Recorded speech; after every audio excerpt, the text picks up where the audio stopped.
Highway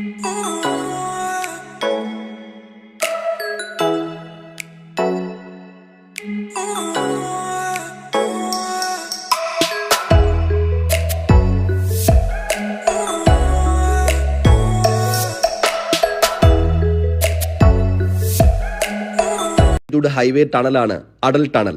Rohtang tunnel എന്ന പേരിലും അറിയപ്പെടുന്ന ഈ തുരങ്കപാതയ്ക്ക് 9.02 കിലോമീറ്റർ നീളമാണുള്ളത്.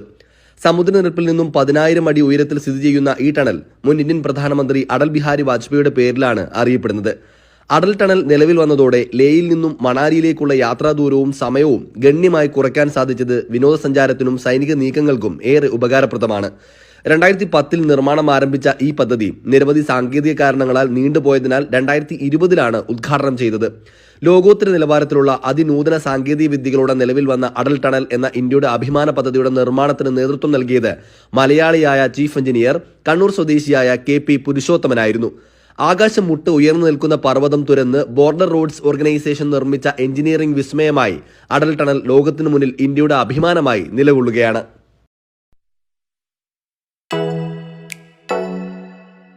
Oh